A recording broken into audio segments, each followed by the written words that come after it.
A missing boy.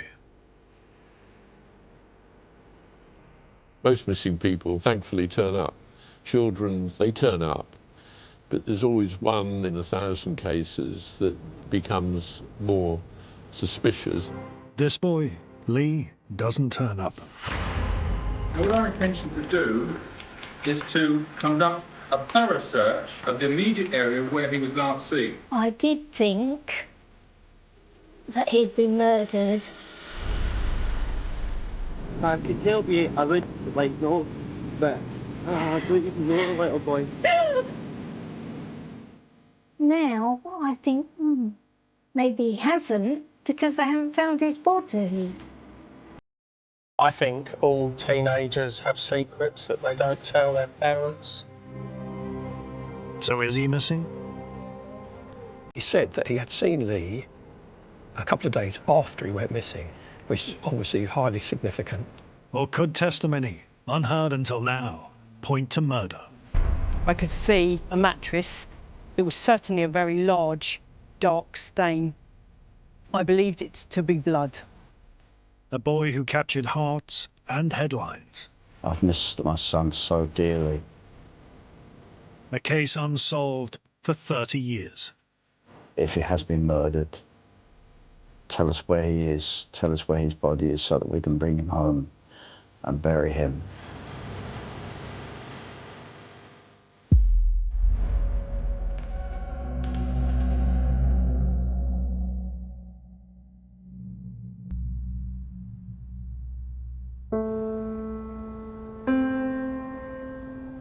Continuing controversy over the name Beatrice for the Duke and Duchess of York's new daughter. Saturday, the 10th of September, 1988. News just in. BBC presenters Mike Smith and Sarah Green have been involved in a helicopter crash. A house in Cheam, a suburb of Sutton in South London. Home to Christine and Peter Boxall, their 15-year-old son Lee and 13-year-old daughter Lindsay. Lee has just rolled out of bed. 2,000 items of Elton John's clothing and jewellery have fetched And we assess the impact of the new licensing laws allowing pubs to stay open all day. When Lee was in his teens, he was a wonderful boy. He was very caring and conscientious. Me and him were the same. We loved the sun.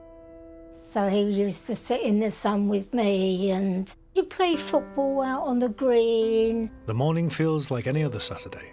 We all got up. It was, apart from Lee, he was having a lay-in. We were about to leave when Lee came down the stairs and sat in his armchair. And he was still in his pyjamas, still half asleep. Lee has a loose arrangement to meet up with a friend. I thought he said he was going to the football because he had a phone call the night before from his friend and they were going to the football. Several matches are being played that day in South London. I was going shopping and I asked Lee what his plans were for the day and he just mumbled something, rubbed his eyes and I didn't really understand what he said, but I didn't want to press him because I knew he wasn't quite awake. So I said, well, I'll see you later, and we all went out, and that was the last time I ever saw our dear son.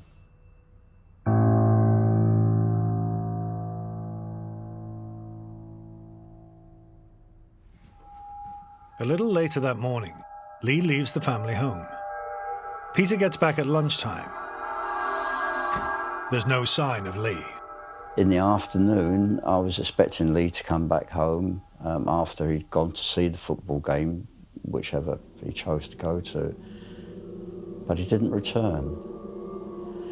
And I wasn't too worried at that time because Lee's 15 and there's bound to be a first time when he'd stay out a bit late. But as I said, that would have been the first time. He's never been out late before. Christine, Lee's mum, is spending the night at her mother's. Rang up at 5 o'clock because I thought that's what time he would be back if he'd gone to the football. 6 o'clock, 7 o'clock, so on. And still he wasn't back. Well, I know that's so unusual. I know there's something wrong.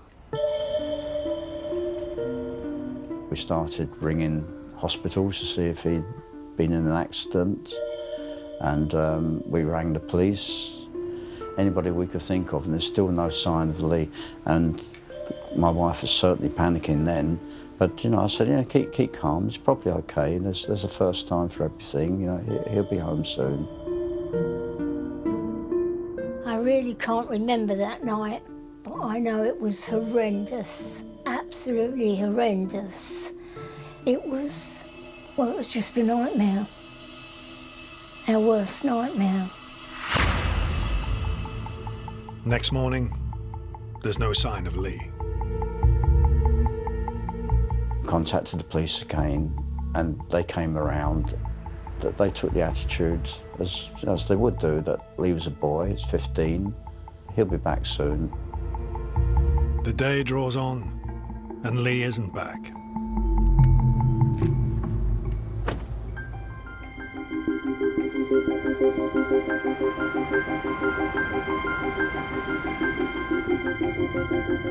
A police officer came and who took me by car to drive through Sutton High Street up towards Sutton Station, and we were just looking in case there was a chance that Lee was still in the high streets.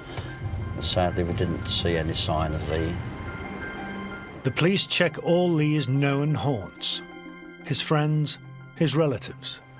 Nothing. No reason whatsoever why this lad should be willingly away from home. Day 3, and Brendan Gibb Gray, then a detective superintendent from the Major Investigation Team, takes over the inquiry. The chief inspector at Sutton had made an assessment of the family and felt that this was totally and absolutely out of character. Lee hadn't gone missing previously, and all the signs were that something serious may well have happened to him. In most cases, children, particularly of the age that Lee was, they turn up, but there's always 1 in 1,000 cases that becomes more suspicious and requires further investigation. And that's where the Major Investigation Team come in. But this is peaceful Cheam. For Lee's family and friends, it's hard to imagine Lee has come to harm. We've lived in this house since it was built, and at that time it was one of the safest parts of London.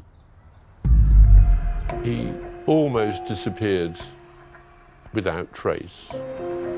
Lee's nowhere to be found, and there are no leads.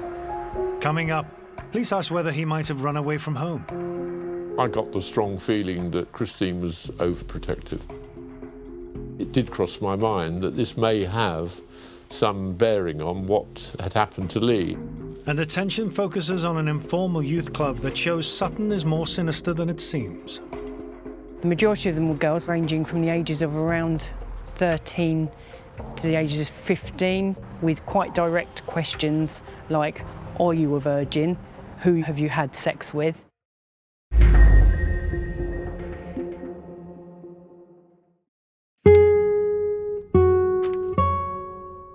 Oh, look at that lovely picture of Lee in his cot, with his teddy bear. Bring back his lovely memories, doesn't it? Yeah. 15-year-old Lee Boxall disappeared in 1988.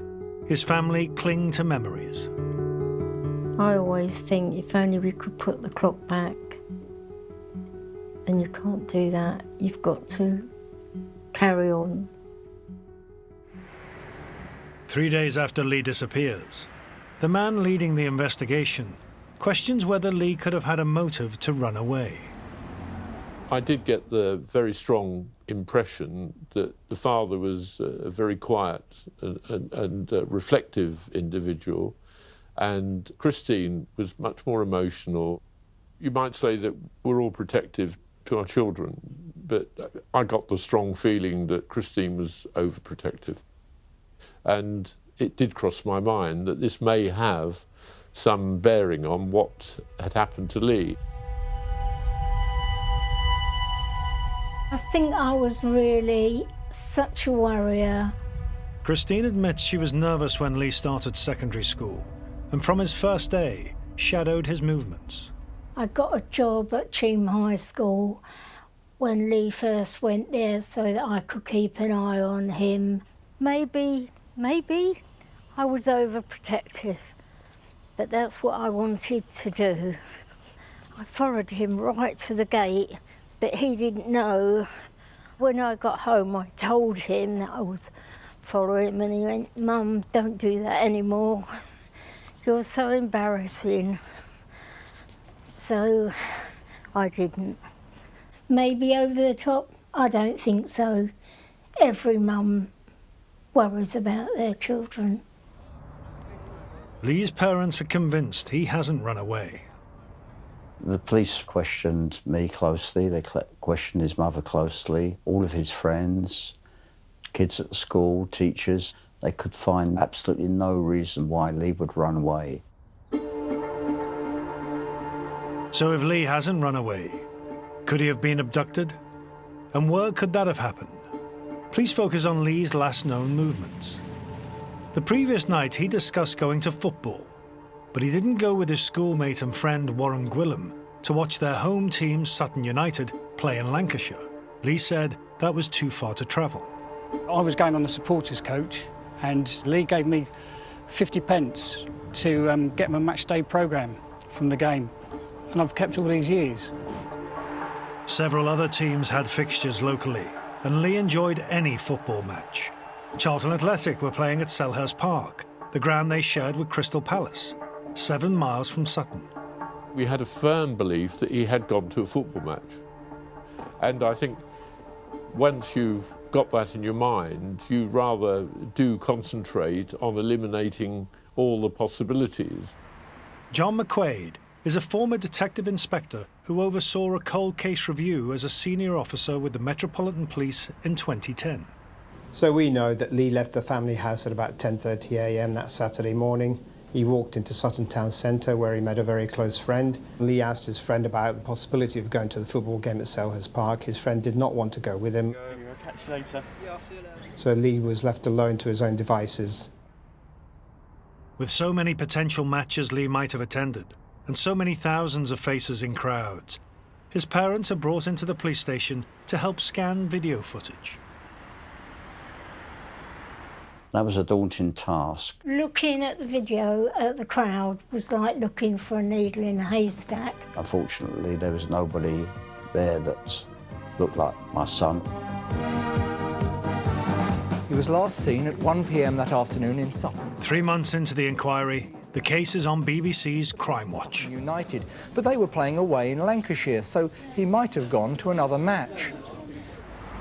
But John McQuaid believes detectives originally focused too closely on the theory Lee had gone to the football at Selhurst Park. If I showed you this missing appeal poster, the original one, you'll see that it says here that he was last seen at 1 p.m. in Sutton High Street. I think that is factually incorrect, and he was actually seen quite a bit later. Also, that it said he said he was going to go to a football match at Selhurst Park is also inaccurate. He actually said he was thinking of going there. And the problem with that, of course, is it throws witnesses off who may have seen him later than the 1 p.m. or other witnesses who say he gave a different account of what he was going to do.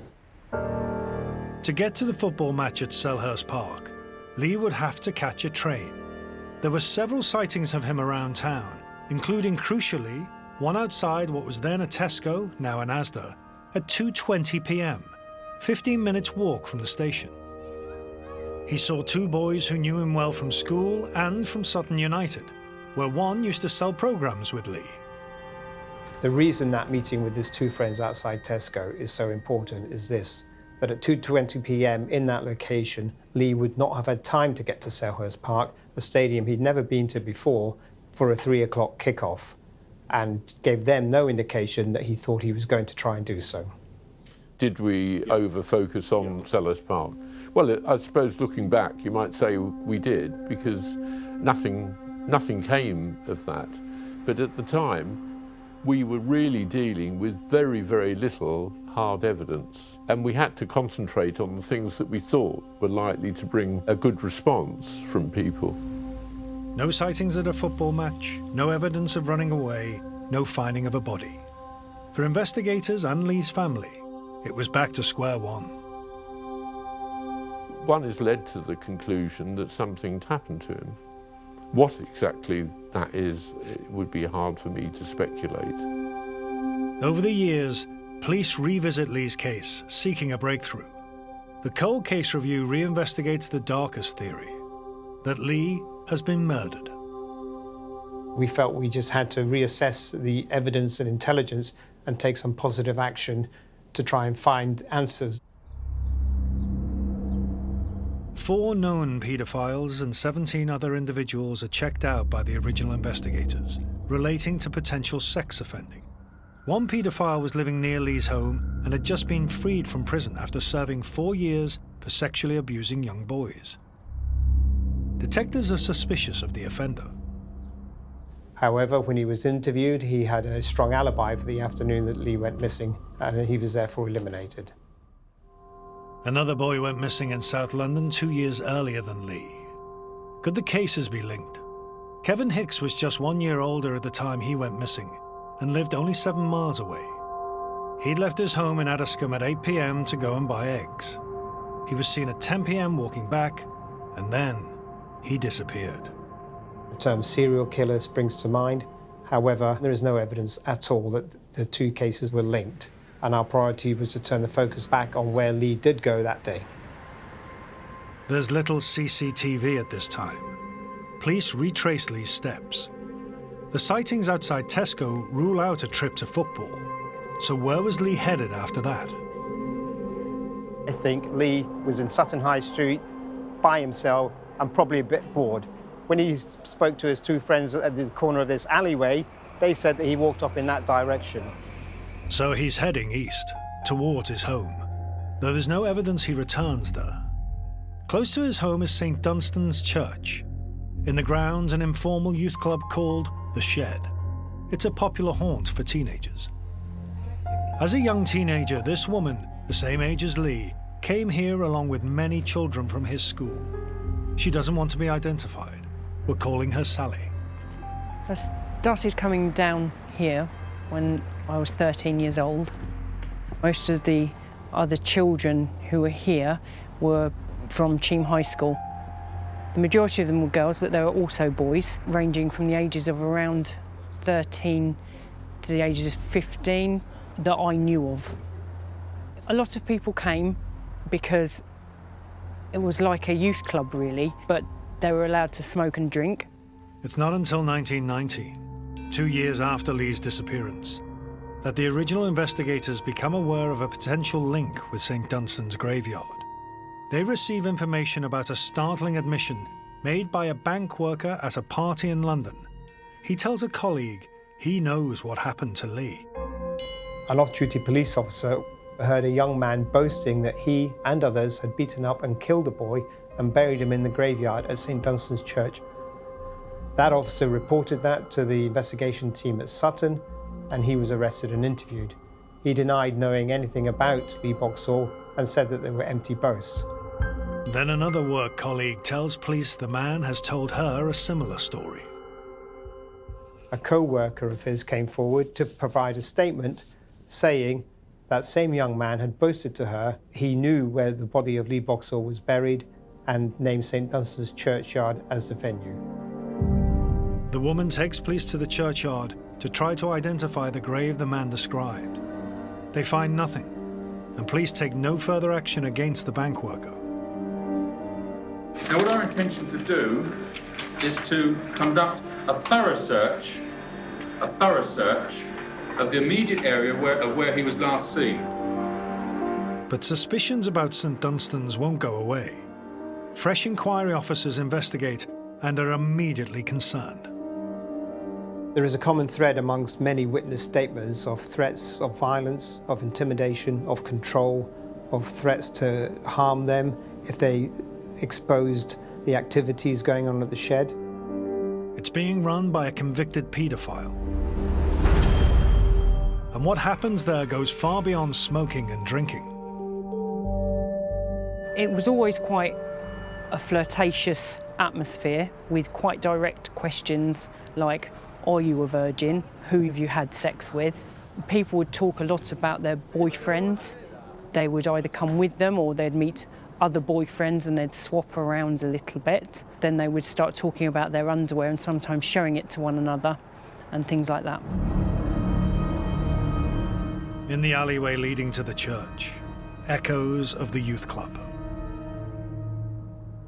When we first discovered this, it was quite chilling. It actually shocked and saddened me to see this, because what we have are the initials of dozens of young teenagers that used to attend the shed, and they've come down here and pointed out their initials to us that they etched into here either in 1988 or around that era.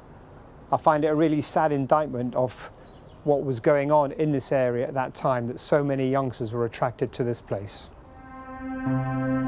It's not certain whether Lee's name is among these initials. Is this Lee here? L-E-E? Lee's schoolmate, Paul Ponting, came here. He remembers the shed, which has subsequently burnt down. It was a lot smaller than what it is now. It was basically an old shed, extended shed. There was us and the girls. Boys, not so much welcome, I don't think. Girls more so. It was a cool little hangout. We was allowed to have a little drink and a smoke in there. I remember there was an old mattress at the back. Whether it was for untoward business, I don't know. Coming up, how the paedophile controlled children by claiming he had magical powers. He'd tell some of the people here that if they had sex with him, he'd be able to help them get neater handwriting if they did what he wanted. And a dramatic new claim. Could Lee be alive and well, leading a secret new life? He thought Lee was married with a pretty young wife and a child.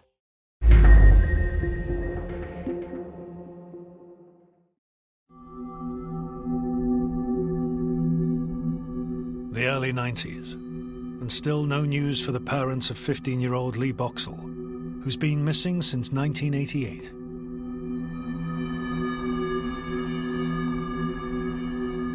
We tried everything to try and get some interest, because it went quiet with the police, so I thought, right, I'm going to do everything else. It was on beer mats, milk bottles, on the body shop van. I wrote to football clubs, cricket clubs, on the boats, ferries, you name it, I've done it. As part of her campaign, Christine is filmed by ITV scouring the streets of London for Lee. There was lots of people, homeless people and people on the streets. Can't help you. No. Sorry about that, really sorry. If I could help you, I would, like, no, but I don't even know the little boy. No one comes forward to say they've seen him.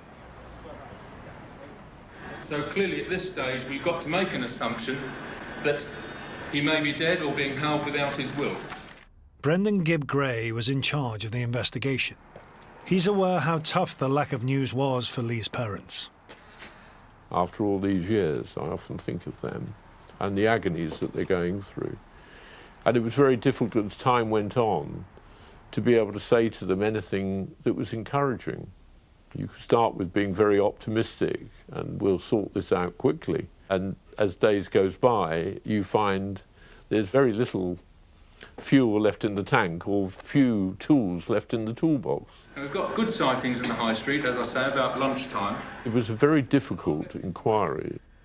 Difficult for the police, but of course more difficult for Mr. and Mrs. Boxall. I did think that he'd been murdered. I mean, I was so adamant, and I'm looking in bushes. And then I think, maybe he hasn't, because I haven't found his body. In 1993, fresh allegations about the convicted paedophile running the shed at St Dunstan's graveyard in Cheam, and how he influenced young girls by claiming to have magical powers. This woman, who we're calling Sally, came to the shed as a teenager. He'd tell some of the people here that if they had sex with him, he'd be able to help them get neater handwriting if they did what he wanted, so he could help with their schoolwork and just generally make them feel happier. Investigators in the fresh inquiry now believe there were multiple suspected sex offenders at the shed. 2 days after Lee disappears, Sally comes here with a friend. We were then invited into a private place. It'll be many years before they feel they can talk openly about what they hear next. Potentially breakthrough evidence in the hunt for Lee. We were told quite blatantly that Lee was not going to be seen again, that Lee was dead, and that Lee was buried, most likely in grassland, not far from here. In 1994, Sally gives a statement to police describing what they heard that day. And from another witness, police learn it's not only girls who've been abused. We also have a statement from a young man who says that he was sexually assaulted at the same place. In 1994, police charge the paedophile with sexual assaults against young girls. He's tried at the Old Bailey and acquitted. For Lee's parents, this is a time of no news, no new hope. While Lee has been missing, we've had periods where there's been lots of publicity about Lee, lots of appeals, but then there have been years when there's been literally nothing. But suspicion about the graveyard lingers. In 1999, 11 years after Lee's disappearance, Mike Platt, a retired detective sergeant from Scotland Yard's paedophile squad, is asked by the Missing Persons Helpline to check out the graveyard. One of my duties was to have a look at the Lee Boxall missing case, and in looking at it, St Dunstan's Church came up. Mike already knew about Lee. His squad had been asked about the case when they were investigating paedophile rings in central London. At the time Lee went missing, we were conducting surveillance in central London over a number of weeks, which when the officers that were looking into Lee's disappearance came to the West End, we were able quite definitely to say that he hadn't come into our area. In 1999, Mike learns that a second man has spoken about Lee being buried. We can't identify that man for legal reasons, but Mike had come across his name whilst working as a police officer, and now talks to him. He told me that Lee came to the churchyard on a number of occasions, and to quote him, kissing and canoodling with his girlfriend behind one of the trees. And he said that in his opinion, he was getting his items together to run away from home because he thought his mother would disapprove of his girlfriend. Then, to my absolute amazement, he said that he had seen Lee in Sutton a couple of days after he went missing, which is obviously highly significant. By now, Lee has been missing 11 years, but the man tells Mike Lee is still alive and using the assumed name of Leslie Hall. He thought Lee was married with a pretty young wife and a child, and that he had heard that he worked for the DSS in Morden. Until the making of this film, Peter and Christine knew nothing about the claims that Lee could still be alive. I'm really stunned about that. That's a complete surprise. If he was alive, he would have rang me. Somebody would have recognised him, said, "Why don't you ring your mum?" Maybe the police didn't tell me because they didn't believe the story themselves. If Lee were alive today, how would he look? He'd be in his mid-40s, like his friend Warren Gwilym. I'm always looking for a 15-year-old boy. I can't always come to terms with him being a 45-year-old man. I always promised myself that if I saw her, I would talk to her. And as she's walking down the high street, I just said, "Christine." This man came up to me and said, "Hello, Mrs. Boxall, I'm Lee's friend." I said, "It's Warren." She's going, "Oh my God." And it was a really emotional conversation, actually. I don't know whether she was aware of it, but I was fighting back the tears because it's a hugely emotional story. I said, "I'm really sorry, I didn't recognise you." Because he's a man now. I'm looking for a 15-year-old boy.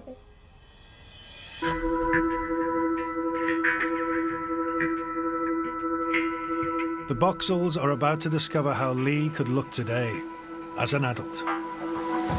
I'm a computer scientist. I work a lot on human face analysis. Professor Hassan Ogail uses technology to show how people who have been missing for years may have changed. He's bringing an image of Lee.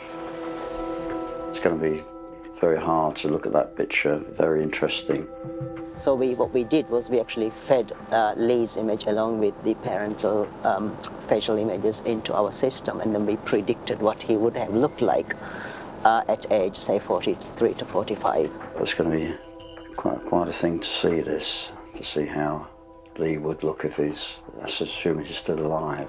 I'm not really sure how they're going to react to this. I'm not 100% sure whether this is what they think their son is going to look like. Well, I'm feeling very nervous, very upset to think I'm going to see a photo of Lee as he is now. And that's really going to be difficult. Yeah.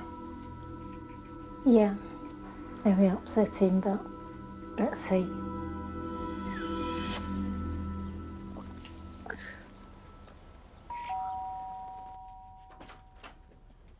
Good morning. Good morning, how do you do? I'm good, yeah, nice to meet you. We want to make sure, this is as realistic as possible. Yeah. So, do you want to see it? Yeah, please, okay. Please do. This is what we think he will look like. Oh my God. Age 45. That's so realistic. Oh, that is so... Yeah. Oh, I don't know what to say. But can you see a bit of yourself in him? I can see some of myself in there. Yeah, I can see more of Pete than I can me. Wow, that is really good.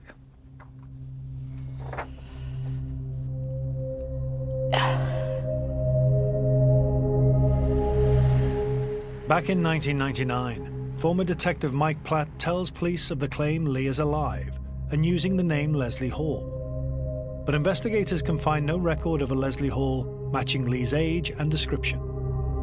Then in 2009, 21 years after his disappearance, new and chilling allegations of sexual abuse are made against the paedophile who runs the shed. A female victim came forward to police to make an allegation that as a 13-year-old girl in 1987, the year before Lee disappeared, she had been raped by an individual in the shed at St. Dunstan's Church. As a result of her coming forward, 3 other victims were identified. They were aged between 11 and 15 years of age at the time. Sally was among many teenagers who came here. I believe that there are many girls abused here over the years. Only one actually told me about their abuse, and that was someone who believed that by having penetrative sex with the paedophile, he would be able to abort a pregnancy that they thought they might have. They didn't even know for sure that they were pregnant. The paedophile took steps which may have left children unsure who was abusing them. He went as far as hanging a sheet up to hide his identity whilst he committed these sexual offences. The victims have said that this sheet would hang over a table and they would be forced to sit and lie back on this table so his identity was hidden from them. He once fondled my chest, which I wasn't happy with, and he laughed it off, and he'd just give you a hug and rub your arms. I do know of a boy that told me he'd been abused here. I can't say it was by the paedophile himself because I don't know that, but he did tell me that it happened here. In 2011, the paedophile is taken to court and this time found guilty of rape and indecent assault against girls and using false pretenses to obtain sex between 1985 and 87. He's jailed for 11 years. Then a breakthrough in the hunt for Lee. After the trial, 2 female witnesses came forward to tell us that they had seen Lee on several occasions at the shed before he disappeared in September 1988. This intensified suspicions around the activities of the shed and linked Lee closer to what was going on there. And in 2012, Sally gives a statement to police. She visited the shed 2 weeks after Lee's disappearance and encountered something horrific. I could see a mattress standing upright and sagging in the middle with what to me, it was certainly a very large, dark stain. I believed it to be blood. The smell was quite overwhelming, so much so that I was sick, or certainly was retching. By now, pressure for a full police investigation of the graveyard is becoming intense. But for Lee's parents, it's unimaginable he'd ever have gone to the shed. I don't think there was any likelihood of him going there. I know that he would never go to a place like that. I had no inkling that Lee might have been at that club. It was, now I've heard these stories, I was completely stunned. I don't think Lee was secretive, and I'm pretty sure he didn't get up to anything that I didn't know about. But that's not how some of Lee's friends, who knew him well, remember him. Martin Moxey is now a cab driver. I think all teenagers have secrets that they don't tell their parents, and Lee would be no exception. I wouldn't say he was squeaky clean. He wasn't one of the bad lads, but I would definitely not say that it's not possible that he had other things going on in his life, like most of us do. By 2012, police are convinced not only that Lee went to the graveyard, but that while there, he met a violent end. We decided there was evidence there to implicate 3 individuals in the disappearance and believed murder of Lee. But they need proof. Coming up, police reach a momentous decision to dig up the graveyard to a depth of 6 feet. This was a massive forensic archaeological dig. I don't think there's ever been anything like it in the Met's history. For Lee's parents, a new nightmare. I didn't want them to find him, but in my heart, I did.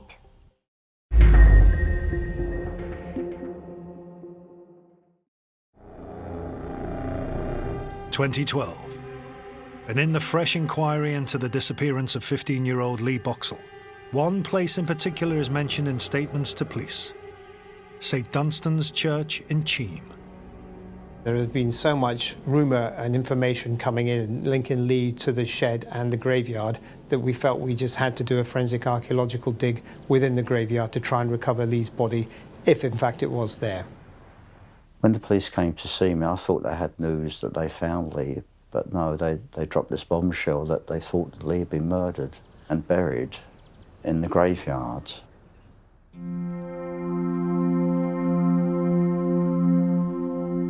In summer 2012, 24 years after Lee went missing, police begin a forensic excavation in the graveyard. This was a massive forensic archaeological dig. I don't think there's ever been anything like it in the Met's history. We had certain areas sectioned off to allow for deep digging, JCBs, ground-penetrating radar, and fingertip search between the channels of all the graves you can see in here. Police enter large tombs with vaults containing multiple burials, but are not allowed to disturb the bodies anywhere in the graveyard. Lee's parents are brought to see the dig. It was traumatic for me to come here at that time to see the excavations while the police were searching for Lee's remains. When the police took us to Cheam, to the graveyard, and saw it, all these graves dug up, it was terrible.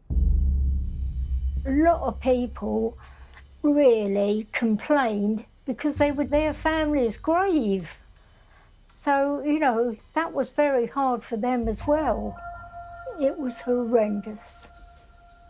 One of the difficulties was that an individual had claimed to have buried Lee using the craze technique of going deeper when a grave was being prepared for a burial, replacing the coffin on top of the body. That would obviously confuse anybody searching for a recently placed body. It's still upsetting for me to think that the police weren't allowed to open any of the graves.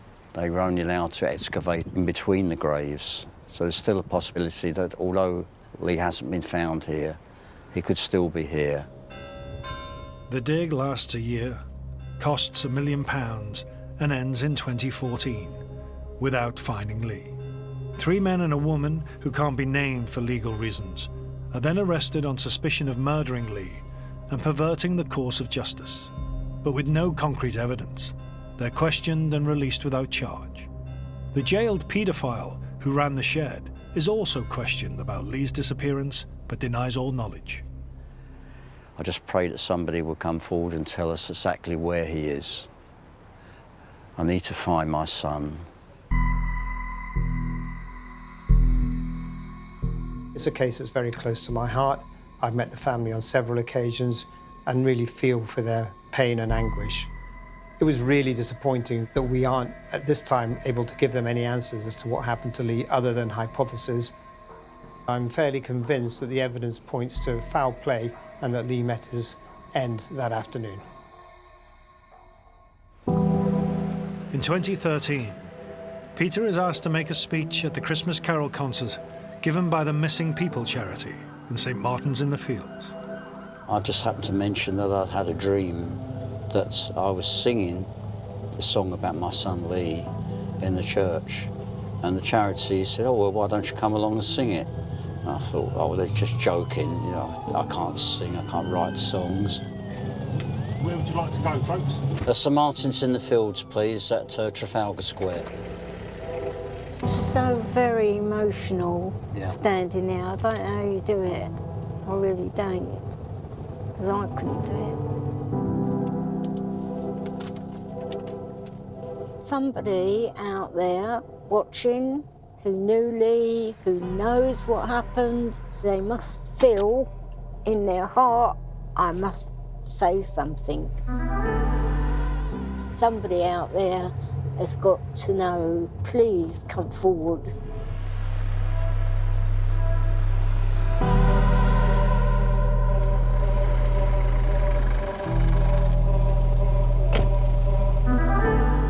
In 2013, I came to this very church and sang a song about my son Lee called Where is Lee? And from that event, they formed the Missing People Choir. And I'm so happy they did that because it gave other people in a similar situation the chance to join me in this choir and sing for their missing loved ones.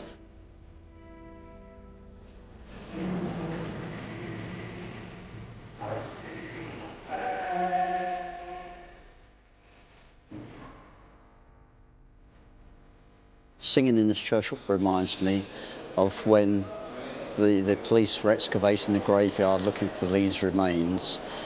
Singing helped me through that time. It gave me something to distract my attention away from what was going on in that graveyard.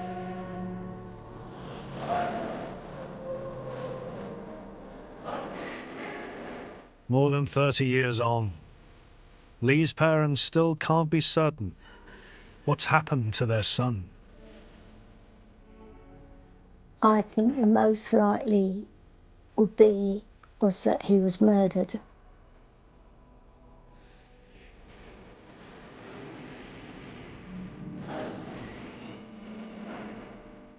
We don't know if he's alive or dead. We don't know if he was murdered. There's the not knowing. That's the worst thing. When I sing for my son. And it's so emotional. It gives me the chance to release all of my emotions. And it's as if though my son can hear me.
A boy who vanishes in the dead of night.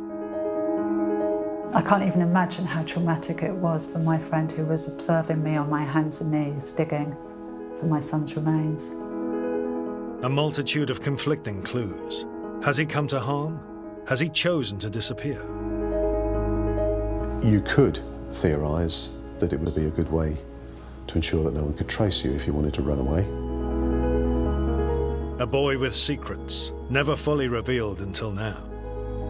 He was sort of laughing in a really high-pitched way. It scared me. It really scared me.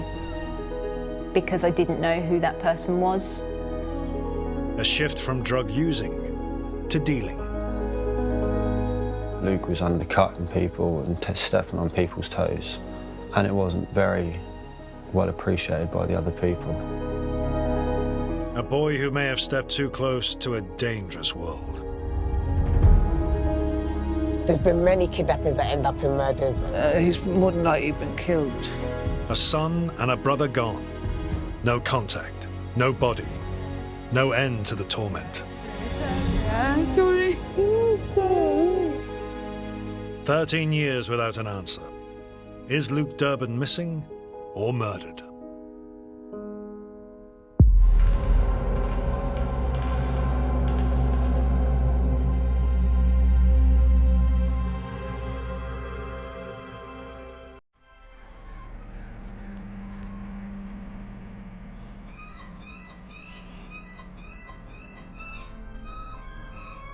Ipswich, Suffolk. In May 2006, the month 19-year-old Luke Durbin disappears, this town is about to change. John Brocklebank is a former senior investigating officer with Suffolk Police. In 2006, this area would have been very different. All derelict buildings, factory units, dockside premises. The plans have just been submitted to create what you see now, which is a sort of glitzy bars, hotels, and the university buildings, flats. The town was very much on the up. But we as the police saw a darker side of the town. Drug dealers from big cities are sending runners and supplies via train to Ipswich, in what later becomes known as county lines. Tasha Wright, then a drug user and sex worker in the town, witnesses their ruthlessness firsthand. My family, what I've experienced, we've been held hostage, battered, I've had my gun put my head. It's very dangerous and scary. Loads of stuff was going on in this town at the time. This is the year Steve Wright murders 5 drug-addicted prostitutes on the streets of Ipswich. You're lucky if you do come back alive. Certainly, this would have been a dangerous place for a young man to go off the radar in the middle of the night.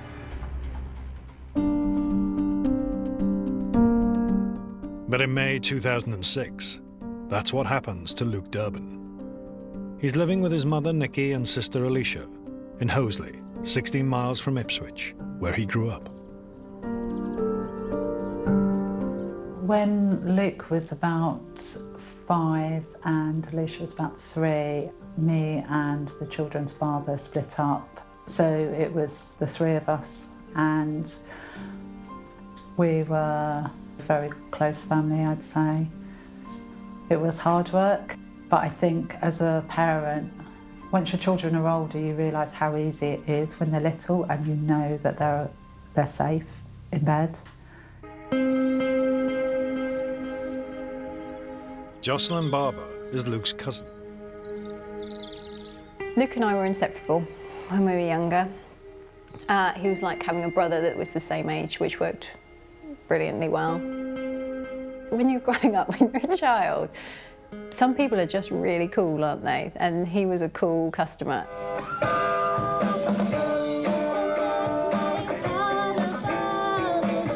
Luke loved music and was in a band with his sister Alicia. I think he infected people with how much he liked music. He would sometimes lead me astray, so he would always push me to climb a tree higher or go down the rabbit hole that we shouldn't be going down. Friends like Graham Lloyd, who knew him from school, remember his charisma. He was a jack of the lads, definitely. He was the one that sort of glued the whole of us together. If you had a party, he was definitely going to be the centre of it. Alex Farrow also knew Luke from school. They started training as chefs together. This restaurant used to be called the Captain's Table, where myself and Luke worked for a good number of months. Luke started an apprenticeship here. But in 2006, everything changes. At 5:30 on Thursday the 11th of May, Luke arrives on his motorbike at Alex's mother's house in Woodbridge, near Ipswich. We're just outside my mum's house, the back of my mum's house, where Luke used to park his motorbike, just up there. And then instead of going round onto New Street, he'd climb all the way through this and over the back wall, through the garden and go through the back door, which would sometimes catch my mother by surprise. That evening, Luke, Alex and another friend, Zach, head to Ipswich for a night out. But they get separated, and Luke doesn't return to Alex's house as planned. Friday morning, Luke still hadn't come back, and I wasn't necessarily concerned about that. And it certainly wasn't abnormal for Luke to not come back on the night or even the next morning. But that's not the story he gives Luke's mum, Nikki. Fairly standard, I think, for a friend to cover for a friend. Spoke to Nikki, didn't want her to worry, so I covered for Luke and said that Luke had stayed at mine. But at no point did any alarm bells start ringing, having spoken to Alex. Nikki, unawares Luke is missing, goes to spend Friday night at a friend's house. And that evening, for the second night, no one sees Luke. Saturday morning, myself and Zach, we were talking about how we were actually concerned that Luke hadn't come back. Alex now tells Luke's sister, Alicia, he's worried. And she breaks the news to her mum. I remember her saying, "Mum, I think something may have happened to Luke." Alex said he didn't go back to his, and his motorbike was still where Luke had left it. I remember feeling like a panic. I knew there was something wrong, but I didn't quite know. I had no idea to the extent of how wrong things were.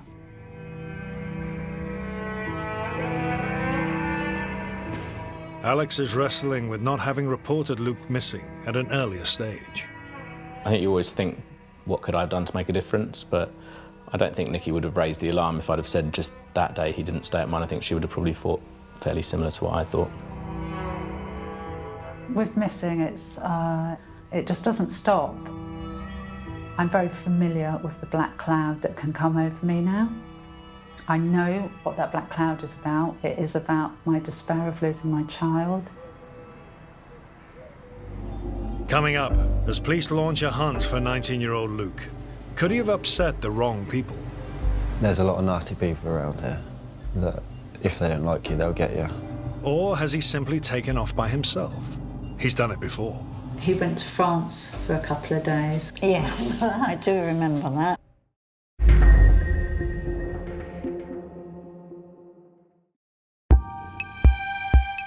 Wow, and his cycle proficiency. So I think this is, 92. Can't even think. Chris Leggett, close friend of Nicky Durbin, was always like a grandmother to Nicky's son, Luke. Yeah, Luke was always a really sort of gentle little boy, wasn't he? He was. He was a lovely little boy. And he was very thoughtful. Yeah. In May 2006, age 19, Luke Durbin has disappeared. One thing I remember about Luke as a young boy, probably, well, when I used to take him to Ipswich, him and Alicia, for Christmas shopping, he always asked for something that would be beneficial to you, like black trousers for school. Oh. Or trainers for school. Oh my God. Yes, he never wanted a toy. Oh. He got both, but... No. Oh, Sorry, I didn't mean to make you feel sad. It's fine.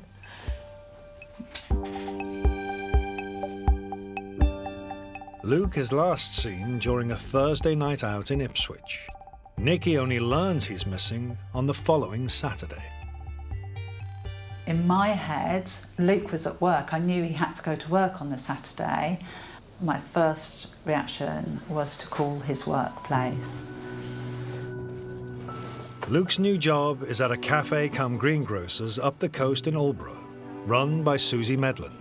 I picked up the phone and it was Nicky, and she said, "Was Luke at work?" And I said, "No." I then started calling Luke's friends, and no one had seen him since the Thursday night. I called the hospital, but there was no young men of his age or anything in hospital. I remember just thinking that there is nothing left now but to call the police and report him missing, and that's what I did. Ian Addison, then a detective inspector who worked on the Soham murders, takes on the inquiry. When a person is reported missing, thankfully, usually they do turn up within a short amount of time. However, you have to approach it from the viewpoint that one day it may become a murder inquiry. Luke always let me know where he was, so him going missing was completely out of character. The most important thing is it's this out of character. When you hear that phrase, you really are, your senses are drawn to, well, why is it out of character? Why is it that this person has gone missing? Could Luke have simply gone off by himself? He's done it before, aged 18. He went to France for a couple of days. Yes, I do remember that. And I think... Yes. He was back so quick we hadn't realised he'd gone. No, and he'd left me a letter telling me that he was going to find himself. But there's a big difference to last time he vanished. He phoned home every day. Yeah. He was like speaking to Alicia, and then he said, "Oh, can I speak to Mum?" He said, "Can I come home?" I said, "Of course you can." This time, there's no phone call. He hadn't been in touch with his mum, he hadn't been in touch with his sister, he hadn't been in touch with, you know, sort of his close friends. Police need to build a detailed picture of Luke's life at the time he went missing, and one word crops up repeatedly: drugs. It's a shock to Nicky, who till now has never spoken about her son and drugs. I was aware that Luke smoked cannabis. And when Luke first went missing, there was a lot of rumours and information about Luke being involved in drugs on a much bigger scale. It turns out Luke has used drugs since his mid-teens. Rob Turner is his friend from school. He was always a smart lad, but he was stoned most of the time at school. He just wanted to have a good time most of the time, see his mates, have a beer, have a joint, and just chill out. And that him and his friends used to get stoned in a caravan down the end of his garden, which I don't think that Nicky really knew exactly what was going on down there. I think she was giving him his space as a teenage boy. But as we got a little bit older, it seemed to get worse. Police learn that age 16, Luke switched from just using to dealing. he always used to like help his friends out with weed and stuff if he had it. So if you got like an eighth of weed off him, he'd say, just like sort me out when you can, and he'd never be in a mad rush to get the money off you. He'd moved into the role of a dealer between friends, and then just before he disappeared, that dealing became more and more prevalent, to the point where he dealt most days. Graham Lloyd became Luke's driver on trips to buy and sell drugs. I began driving around with Luke basically when we started smoking, and then he started getting a little bit into the coke and stuff like that, and then we'd go and get stoned, and then I would drive him to go and get it. He'd go back to mine and he would knock a few deals up. Just felt like as if you were going to pick up your groceries. It just felt like a normal daily drive. I could see that things were changing with Luke. I will never forget when I got on the bus to go into Woodbridge, and he got on, and it wasn't Luke. He was so high it wasn't him. He was sort of laughing in a really high-pitched way at something that I had no idea what was going on. It scared me. It really scared me because I didn't know who that person was. Luke dropped out of a college course and flopped about at home. I don't know if he was suffering from depression. I don't know. I really don't know what was happening to him. I was just so frustrated that I felt like he was wasting his time. Yeah, just wasting his life, you know. Yeah. But in early 2006, he appeared to turn a corner. Finally, he got the job in Aldborough with Susie. As soon as I offered him the job, he was bouncing around, you know, clearly overjoyed. The Aldborough job was the turning point, really, wasn't it? Totally. He loved that. Yeah, he really did. On the surface, he's on the up. But Susie sees signs he's under stress. Luke was very changeable. One day he'd be very effervescent and happy and upbeat and full of it and bubbly, and another day he'd be low and jumpy and maybe a bit afraid of his shadow. The problem for Luke is there are many rival drug dealers in Ipswich and the surrounding villages. Ipswich, it was quite a drug-fested, drug-fuelled place back then. I lived on a little council estate just outside Woodbridge, and I knew 5 drug dealers on that one council estate, and I'm sure there's only probably about 50 houses on the whole estate. Everybody sees Woodbridge and thinks it's the nicest place in the world because of the houses and stuff, but there's a lot of nasty people around here that if they don't like you, they'll get you. It was spoken about that Luke was undercutting people and stepping on people's toes, and it wasn't very well appreciated by the other people. What do you think to that? I don't know. Then you've got to look at, has he come to some harm or disappeared as a result of the competition between individuals for turf or territory? In 2006, drug barons are sending dealers by train to towns like Ipswich to grab the drug trade from rivals like Luke, a system soon to be known as county lines. This is Portland Road. This is where I used to work. Back then, Tasha was a street prostitute. She experienced first-hand county line dealers muscling in on the local drugs trade. Yeah, I was a bad smackhead, getting out of my face every day, all day, all my money, every single penny used to go on heroin and crack cocaine. Drug dealers come to this town from all over, Liverpool, London, Birmingham, you name it. They come over here, come into people's houses. I've had a personal experience of people taking over my flat. They come in, say they're going to pay me this, so they'll only give me like a shot, one shot in the morning and one shot at night. Take over my yard, smash my yard up. People would shit in shoe boxes, in the bath, smear shitting that all over your house, literally feces, and then try and like own you, tell you what you can and can't do. So did Luke get in their way?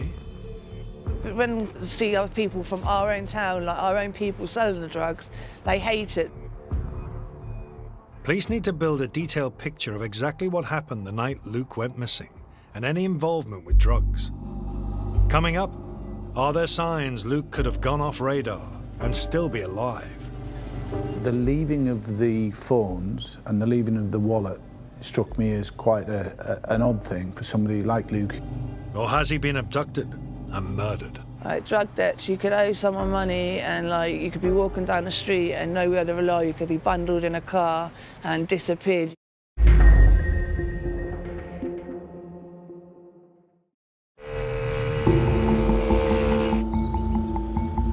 Thursday, 11th of May 2006. 19-year-old Luke Durbin travels to his workplace in Aldborough, up the coast from Ipswich. Susie Medland owns the fruit shop. He was incredibly excited to be at work. I will. He was full of beans. He was bubbly and excited, and he was really looking forward to going out with his friends, and they had a big night planned. His friend, Alex Farrow, at the time working with Gordon Ramsay in London, travelled back to Ipswich for the night out. Luke seemed in a very good place. He seemed very happy. Certainly he was very happy that I was coming back and we were going to spend the night out together.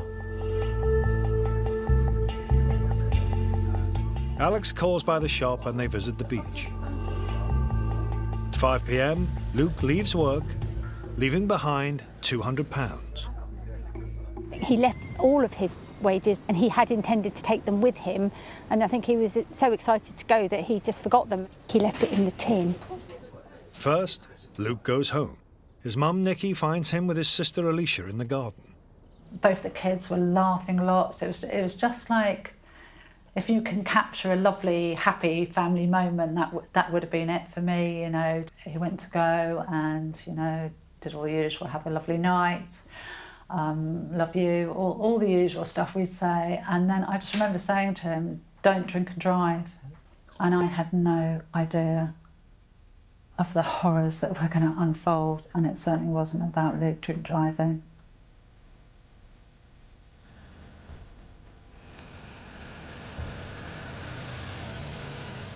Next, Luke rides his bike to Woodbridge, dumps it there, and is picked up by a friend with a car who takes him to a drug deal. The inquiry, it became apparent to us that Luke had been given lifts by various friends, but one in particular, at various times to go and buy drugs. Luke goes back for his bike and parks it behind Alex's house. The initial plan is for Luke, Alex and another friend, Zach, to drink at various pubs in Woodbridge. At about 7:15, Vicky Irwin, now a BBC radio reporter, sees Luke with Zach at the King's Head. So I'd come out to meet some girlfriends. We were just sat actually right here.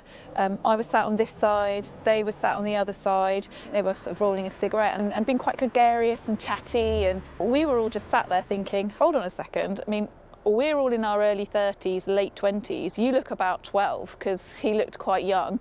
What on earth are you doing trying to chat us up? And then I remember very distinctly that there was a phone call. In that conversation, he was talking about drugs. We decided we'd get a bag of coke in. Luke got a lift from a friend, was maybe gone for half an hour or so and then came back. The boys head to Alex's house to take cocaine.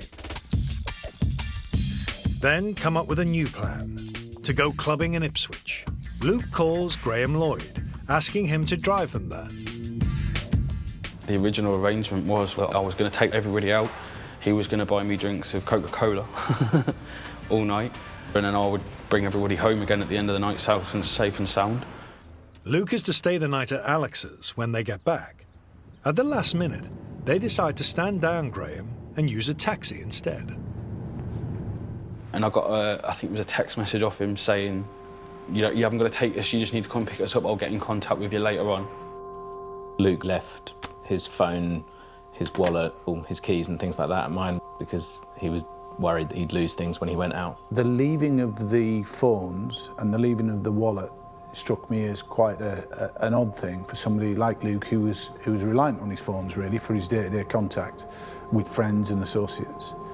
You could theorise that it would also be a good way to ensure that no one could trace you if you wanted to run away.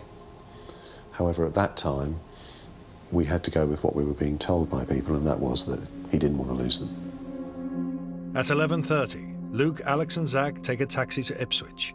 They're captured on CCTV as they arrive at Cardinal Park Entertainment Complex. In the police investigation which follows, police ask Nikki to pick the boys out. So then you can see Luke and Zach, they're actually going to this taxi, and Alex is in the taxi, he's had enough and wants to go home. I'd been working very, very hard in London at the time, sort of up to 100 hours, and felt pretty exhausted when I was in the taxi. So he makes the right decision, goes home. That left Zach and Luke. They're just walking out of the Cardinal Park. I think they're sort of play fighting in places. It's 12:07 a.m. They're heading to a nightclub called Zest. This is Zest. It's boarded up now because a young man was, in 2006, was tragically shot and killed here. But it was a lively nightclub in Ipswich at that time. Luke and Zach arrived here at 12:10 and they were turned away because they were eating, but came back 20 minutes later. Luke is without his wallet, so Zach has to pay for their entry and buy drinks. And Zach was at the bar and he turned round and Luke had gone missing. And that was the last meaningful connection he had with his friends that evening. At 1:20 a.m, Zach leaves, having failed to find Luke. We have found some witnesses, 2 girls actually, who say they saw Luke around 1:30 in the morning and they were talking to him. So he was definitely still in the club at that time. Graham is still waiting for his summons to come and pick up Luke and Zach. So yeah, so I just sat up waiting all night, and I never had a phone call, text message or anything off him. And then it got to about 1:30 in the morning. So that's when I then tried to ring him and I couldn't get through to his phone. The railway station is close to the nightclub. There's no CCTV, but at 2 a.m, Luke is seen by a witness here. Luke is found on the platform by a member of staff trying to get a train back to Woodbridge. The member of staff spoke to him and said, look, I'm sorry, there is no train until later on in the morning. I'm going to have to ask you to leave. And escorted Luke out through a gap in the railings that was there at the time, out onto Ranelagh Road. However, a few minutes later, Luke is back on the platform and is again approached by the same member of staff. So again, he was escorted from the railway station, and the last the member of staff saw, he walked out onto Ranelagh Road. 3:10 a.m. Luke is a mile away at Hawk Express cab office. And Luke's trying to find a way home and he hasn't got any money. And he spends quite a long time trying to charm this taxi driver. So he's clearly trying to get back, but it's declined. So we then track him to what became the final piece of CCTV footage. 4 a.m. Luke is on a zebra crossing on Dog's Head Street. So the zebra crossing here is where Luke was last captured on CCTV at 4 o'clock in the morning. You can just see him on the CCTV going towards the bus station. In the first couple of years of Luke going missing, I used to come down here regularly and just look at all the CCTV cameras. I just could not believe that Luke was never picked up again on camera.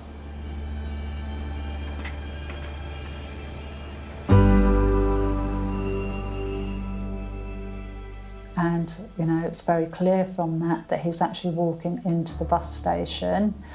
But it's what happened to him then. Did he come out the bus station? You know, nobody knows. Luke may have been looking for a bus, but there are none at that time to Woodbridge. At 4:09 a.m, one last crucial image is captured on CCTV. Further down where we can see the van crossing the road is the zebra crossing where Luke at 4 a.m. is seen crossing into the bus station. And above me you can see a CCTV camera. On that camera we caught an image of a white or silver Volvo 440 car which was driving in Orwell Place out of the town. It is possible that it may have picked Luke up. This is a live inquiry, so police can say little. Despite an intensive search, the car has never been found. We believe it was registered in a false name and a false address. It is potentially connected to the drugs fraternity. So why might someone involved in drug dealing have picked Luke up at 4 in the morning? So it's pretty apparent that he owed money to people. About 6 months before he went missing, his movements into Woodbridge were a lot less, and he was a bit more secretive. It seemed like he was a bit more intimidated of coming out. When John Brocklebank reviewed the case in 2010, he found evidence confirming Luke owed money over drugs. Having a debt within you know, so the network that we will now call county lines has consequences. Tasha fears what that could mean for Luke.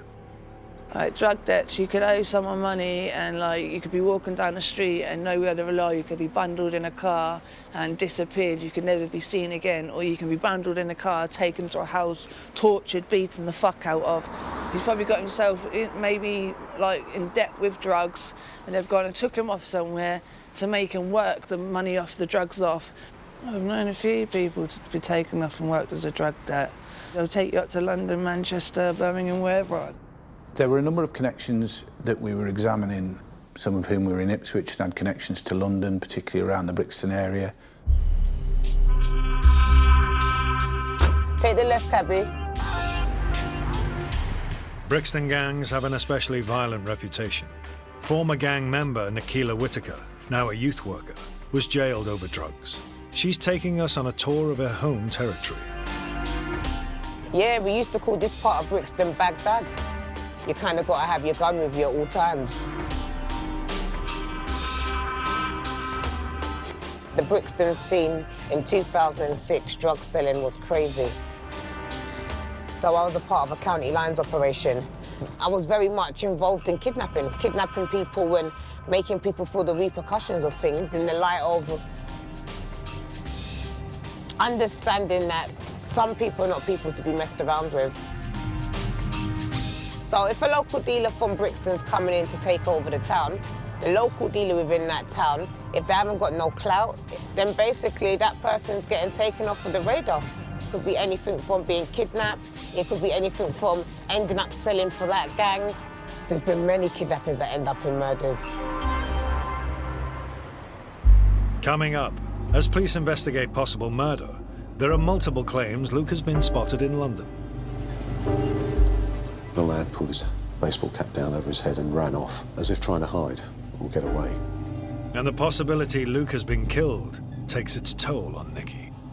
I just started digging the ground with my hands, thinking, because it just didn't look flat. And I think I was verging like a fine line of sanity and insanity at that point.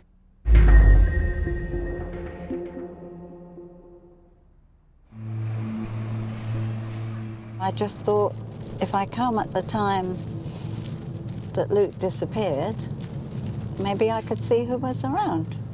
Nikki Durbin and Chris Leggett are retracing an early morning journey around Ipswich, first made by Chris in 2006. Yeah, it was an amazing but probably quite dangerous thing that you did, coming out and on your own. A so-called anniversary check. Same time, 4 a.m., same day of the week as Nikki's son Luke vanished. A check Nikki believes police didn't make. When Chris first told me that she had gone into Ipswich herself, I was so cross, not at her, but at the police for not doing their job properly. I didn't feel as Relations between Nikki and the original investigators have been strained. But Ian Addison, who led the early inquiry, disputes her claim. Pedestrians were accounted for and spoken to. We traced people who'd been using cash points in the area at the time, and they were spoken to. Anniversary checks were carried out in the areas of where we knew Luke had been. I've always looked at this inquiry as if it was my own son that was missing, and I totally understand how sometimes Nikki has felt frustrated, but the National Centre for Policing Excellence inspected the inquiry 3 times and could not suggest a single thing that could be done that we hadn't done. With no clear leads, police cast their net wide. They search local roads in case Luke tried to walk home. One of the considerations was whether he'd been struck by a vehicle that had failed to stop. We asked our collision investigators how far a body would be thrown, and they told us it was some 75 metres, which was a theoretical maximum, which, to give you some idea, is beyond that oak tree over there. 36 miles of roadside are searched to that depth, but Luke isn't found. Attention turns to his phones, left at Alex's. It's 2006 and their early generation. There was no internet history to research or anything like that. But There were extensive text messages, extensive call logs, phone books as well within the phones. And everybody mentioned in any way within those phones was contacted and spoken to by the inquiry team. They draw a blank, but there are potential sightings of Luke after he went missing. One in particular by his friend Rob Turner in Woodbridge. We all saw Luke a good between 2 days and a week after he went missing. We all came down here and we always used to line our cars up here. There was always a feud between us and Ipswich, so the Ipswich boys would come down here and we'd fight with them, and we'd go up to Ipswich and fight with them. So if a car ever came down, we'd always really peer in and see who was about in cars. He came from the road down the bottom. It was an E36 BMW, like a 318 style 3-door, black with a spoiler on the back, and it had AC Schnitzer wheels on it. And that was Luke in the car, definitely. Everybody said it was definitely him. I only saw Luke in the back. I didn't see who was in the passenger seat or driving.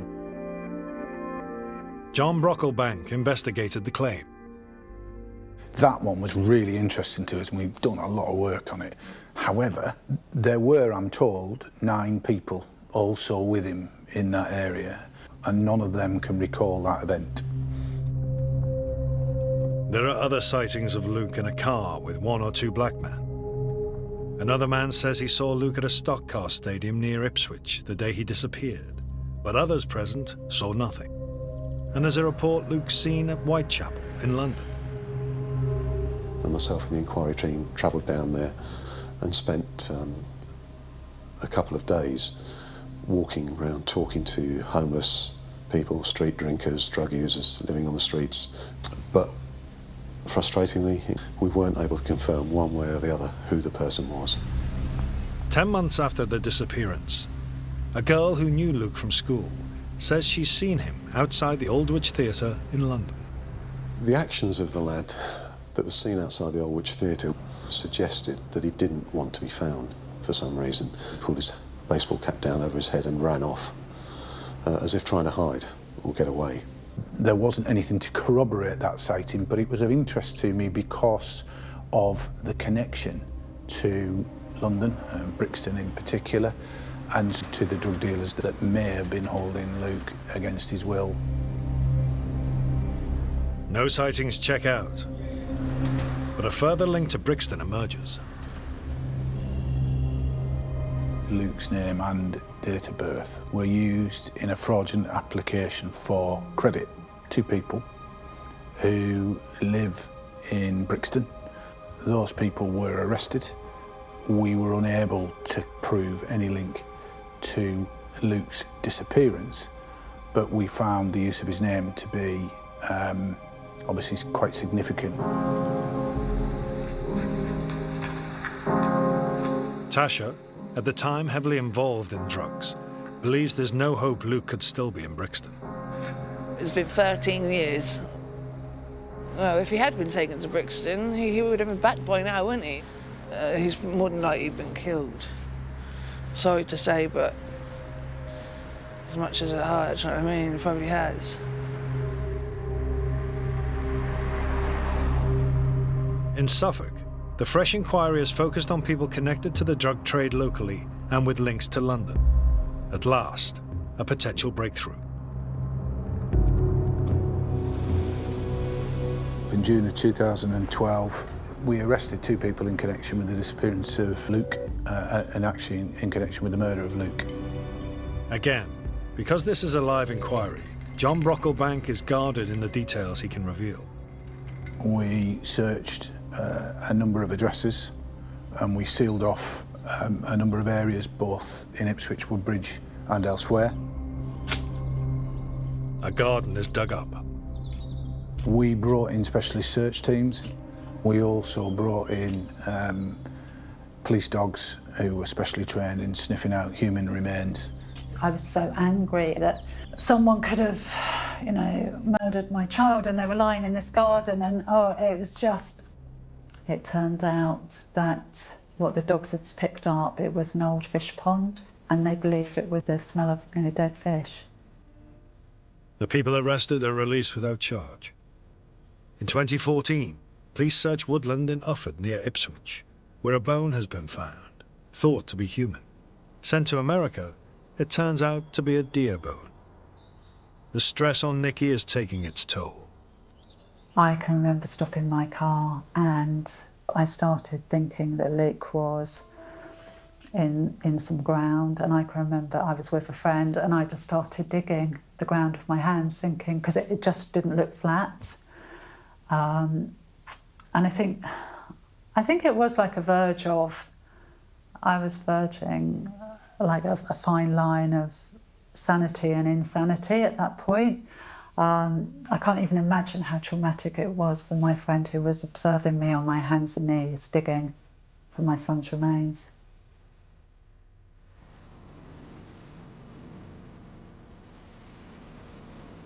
There is one more possibility. Research indicates many young men who go missing in a town centre suffer the same fate. Statistically, 75% of them end up in water, so clearly the waterfront area of Ipswich was of major interest to us. Police search river and docks. In theory, Luke could have been swept down the estuary across the North Sea. Nicky regularly walks through Ipswich Marina on her way to work. I'd always walk really close to the edge of the water because I just thought I wanted to be the person who found Luke if he was in the water.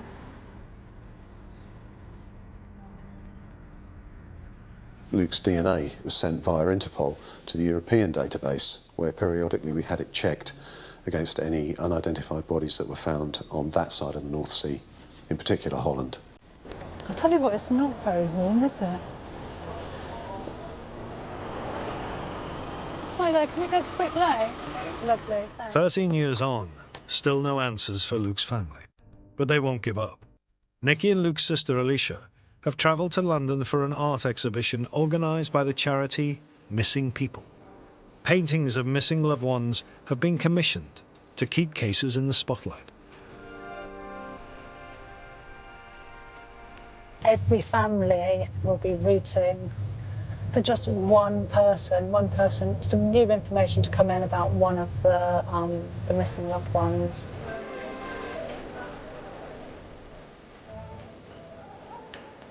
This will be the first time they've seen the painting of Luke. It's really sad. Yeah. Yeah, it is. It's very beautiful.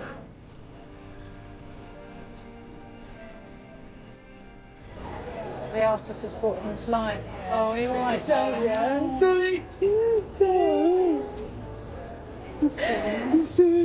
Don't be sorry. Oh, darling.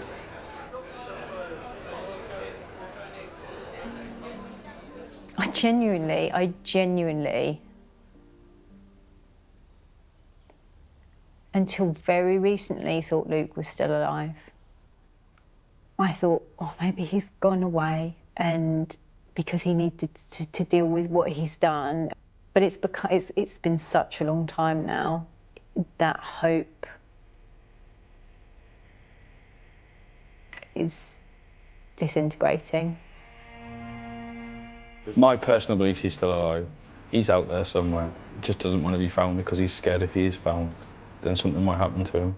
Well, I know he's not the kind of person that would purposely go missing and not speak to his mum because he loved his mum. So if he is missing, I don't think it's by his own doing. Hopefully it would be an accident. Without a body, without a scene, we cannot rule out any option as to what's happened to Luke Durbin. But the most likely, in my view, is that he's being unlawfully killed. I do think Luke has been murdered, and I think I have become a master at hiding my emotions. So there's my normal life, and then there's this darker world that I can't escape because my son's in it.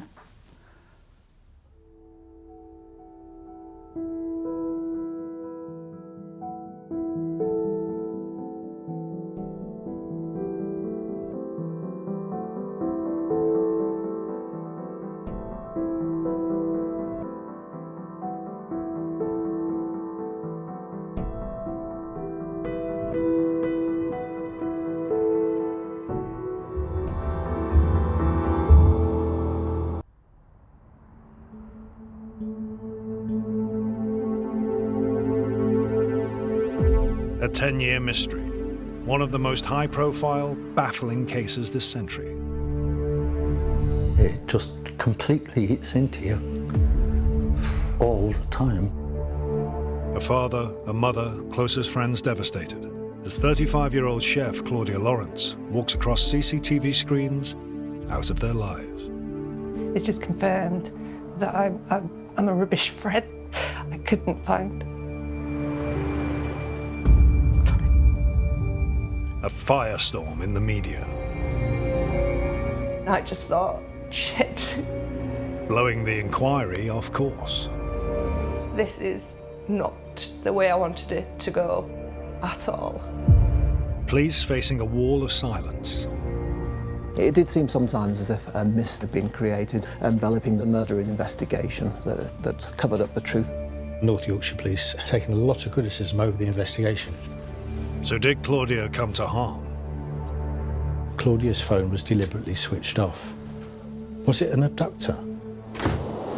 Or could she be alive, overseas? One of the theories was that she'd left the UK in a van and been brought across to Cyprus, smuggled into the country. Never before broadcast testimony about a mystery lover 2 nights before the disappearance. She'd been out with a male friend the evening and things progressed. A body has never been found. I think as a mum, I'd feel a cut-off here. Until we get the knock on the door, I still have hope. So is Claudia Lawrence missing or murdered?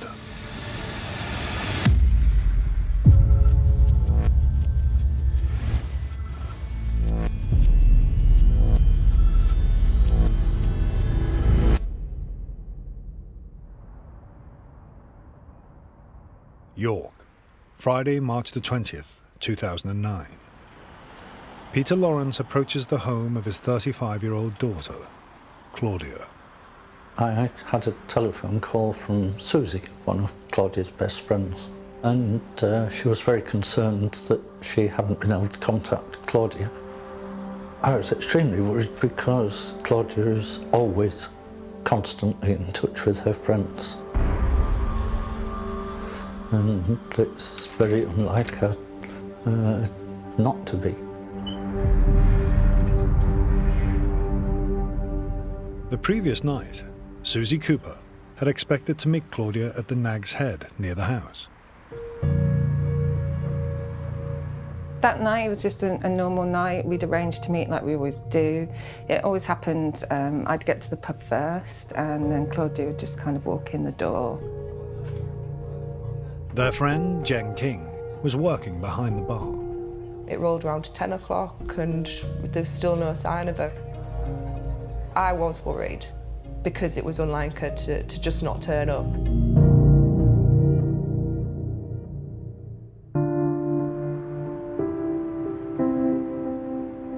Claudia was due at work at 6 o'clock the next morning as a chef in the university canteen.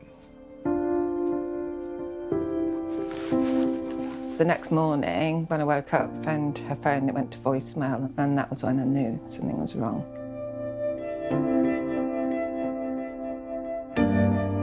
Susie phoned up our local pub and spoke to the landlord there and asked him to go knock on Claudia's door.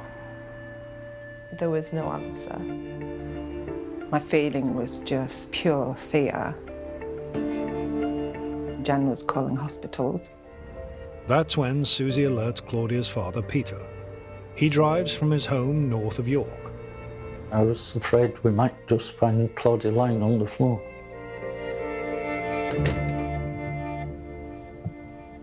Her slippers were just inside the door, as they would be if she'd popped her boots on that March morning to go up to the university. And everything looked perfectly in order. The house was just as it should be. There was nothing weird. In the kitchen, unwashed breakfast crockery. I slipped upstairs just to have a quick look in the bedroom, and everything looked okay there. I was worried enough to call the police. 2 officers were round at the house within about 5 minutes and they were taking it very seriously. One of the officers went upstairs, I went with her, and there was her necklace lying on top of the chest of drawers. And I noticed that Claudia's handbag was hanging on the end of the bed. The officer found that she hadn't taken a driving licence, credit card, passport or anything else. But Claudia's chef's whites are missing. So is her mobile phone. So it looked to me as though she'd probably just gone off to work. Peter and Claudia's mother, Joan, separated 13 years before the disappearance. Joan was not immediately informed Claudia was gone. I think I should have been told and I would have gone straight away. Disbelief, shock. You think she's going to turn up. You think that this sort of thing happens to other people, not to you. Saturday, March the 21st. North Yorkshire Police launch a missing person appeal. The Claudia Lawrence case is one of the most difficult and indeed turbulent investigations that the North Yorkshire Police has ever had to carry out. Colin Sutton is a former senior investigating officer with the Metropolitan Police. North Yorkshire Police have taken a lot of criticism over the investigation, and I think partly for that and because it's still a live investigation, they're reluctant to talk to the media about it. But 2 months in, with no breakthrough, the detective superintendent leading the inquiry did go on the BBC's Crime Watch programme to appeal for information. They interviewed Ray Galloway, who made a comment which changed everything. Changed everything for Claudia, for us, and for the way the whole investigation was going to go forward. And I just thought, shit, this is not the way I wanted it to go at all. Tell us what it is you want to see. As the investigation has developed, it's apparent that some of Claudia's relationships had an element of complexity and mystery to them. I'm certain that some of those relationships were not known to a family or a friend. He uttered those words, complex and mysterious. And I think at that point, I didn't really realise, to be honest, what effect that was going to have. Unwittingly, the police remarks triggered a media feeding frenzy. Mike Laycock is chief reporter of the York Press. That really provoked a tidal wave of coverage about her personal life, about her relationships, particularly by tabloid newspapers.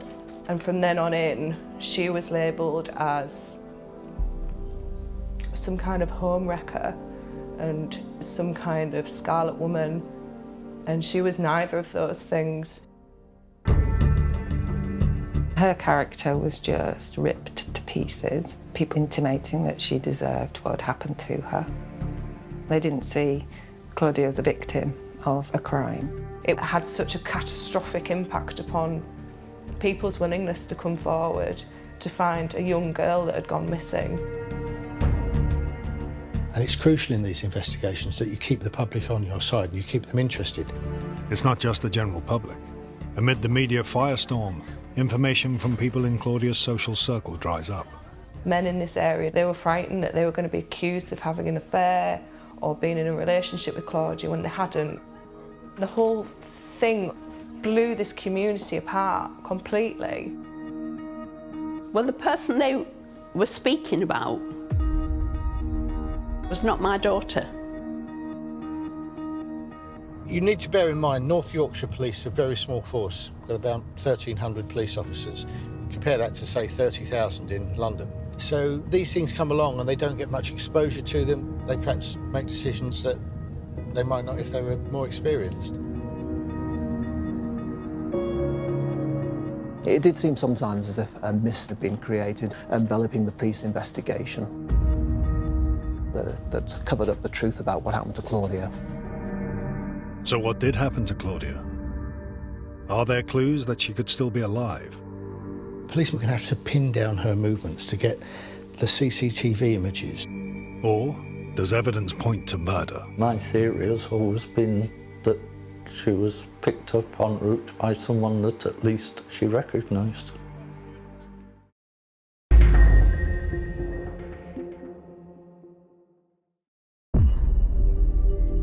Claudia Lawrence disappeared in 2009, aged 35. It was probably a healthy upbringing when they were outdoors a lot.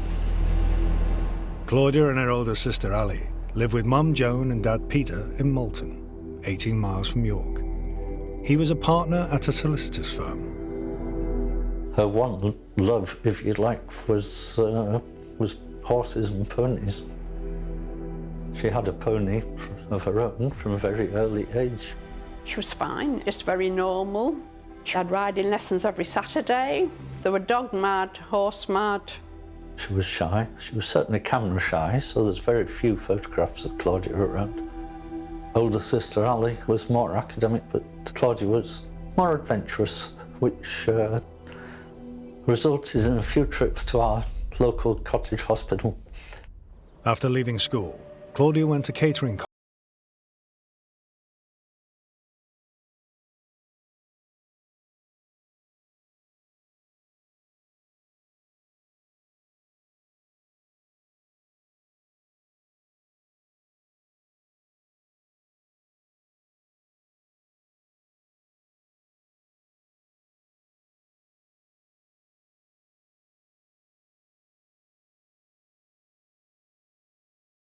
Working with Claudia in the canteen was chef David Oxer. She got on with her work. Kept herself to herself, wasn't really bothered in other people's gossip. There was the usual banter in the kitchen. You need to be a bit quicker doing this, or she prepped a carrot if you're doing it the right thickness. Stuff like that, really. I think her main interest in it was the social life with her friends. She liked to enjoy herself after work.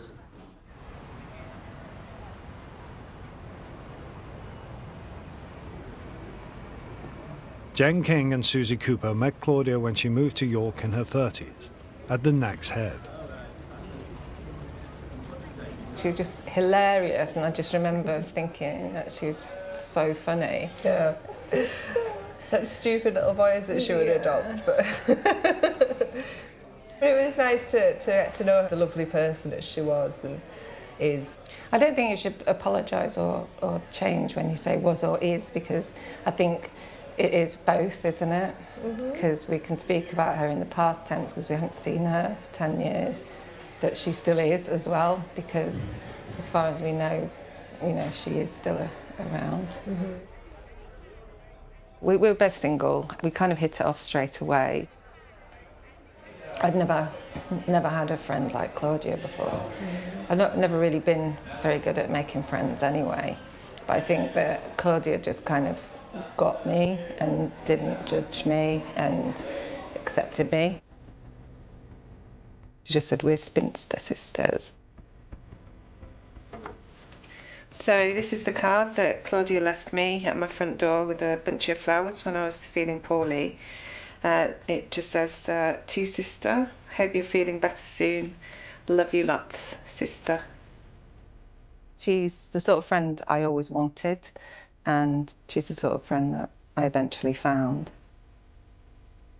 In 2007, Jen moved in with Claudia at the house where she was living when she went missing, just down from the Nag's Head in Heworth.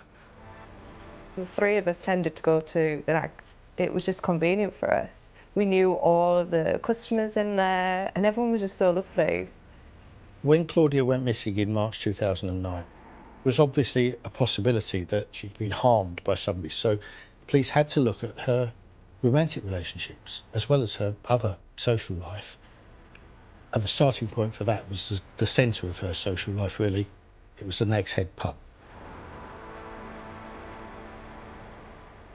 For the pub to be focused on and us to be focused on by the police has been quite a shock, really.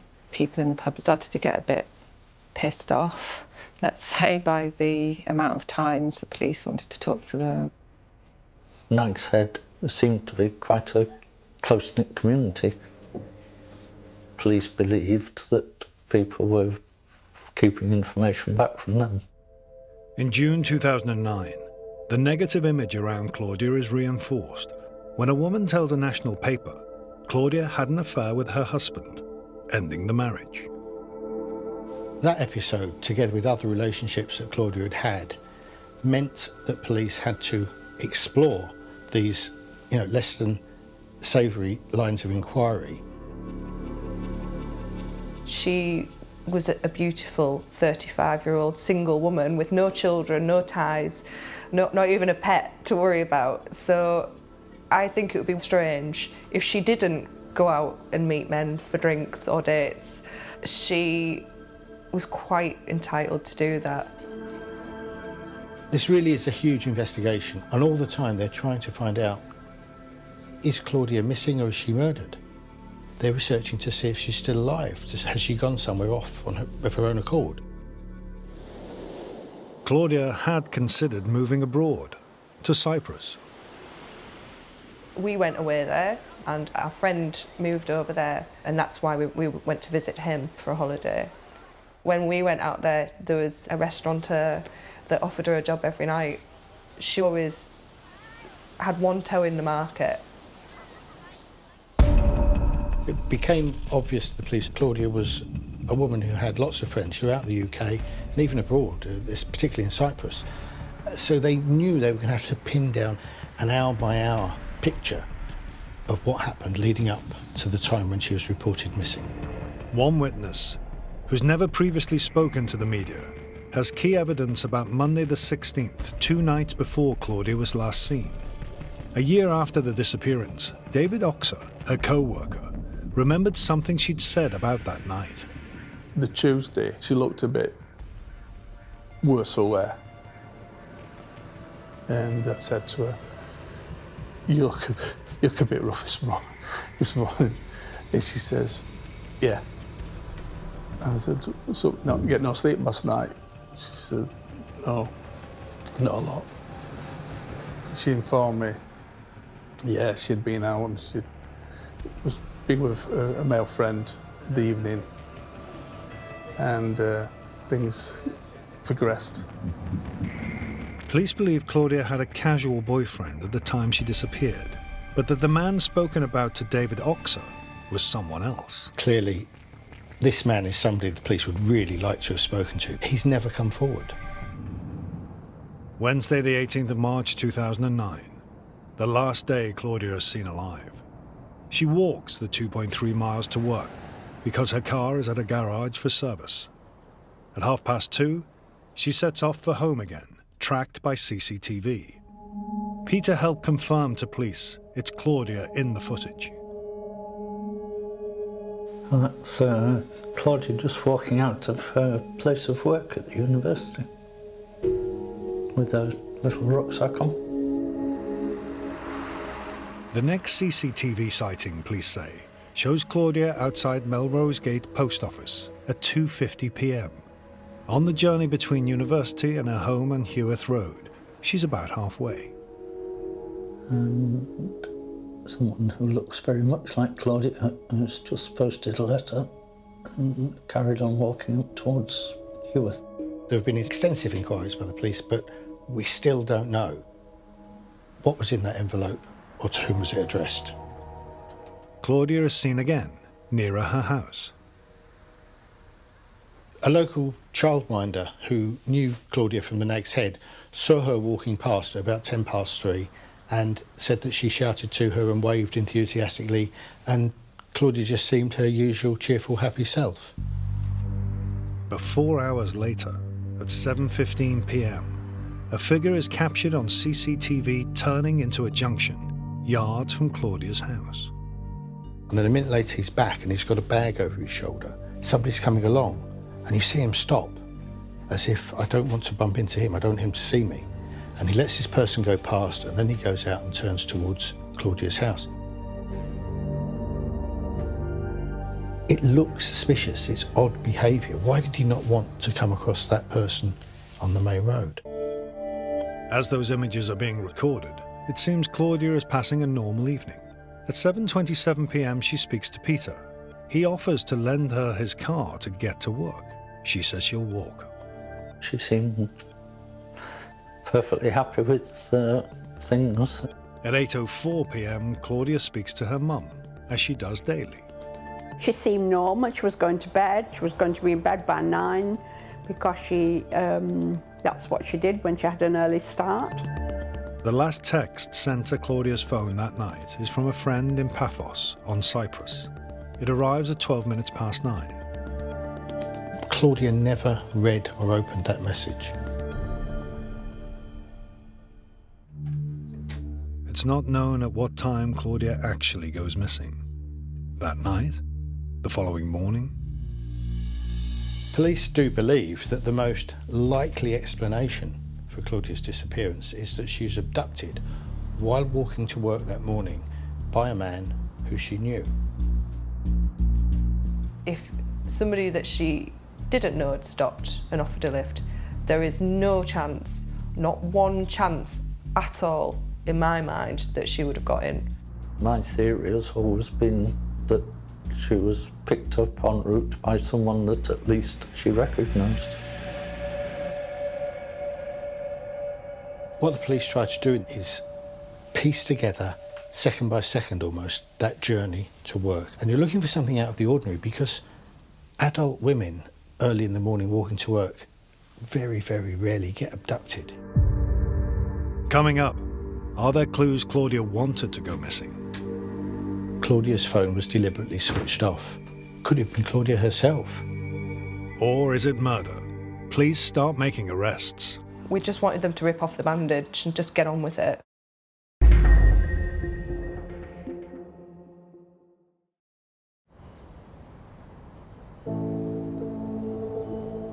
Thursday, the 19th of March 2009. Claudia Lawrence is due at work at 6 a.m. She has over 2 miles to walk to the university canteen. She'd have needed to set off shortly after 5. Whilst her image was caught on CCTV walking home the previous evening, this morning, there's none. But other people are seen.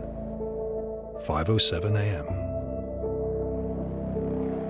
This piece of CCTV is from the same camera as the one the night before, near Heworth Place.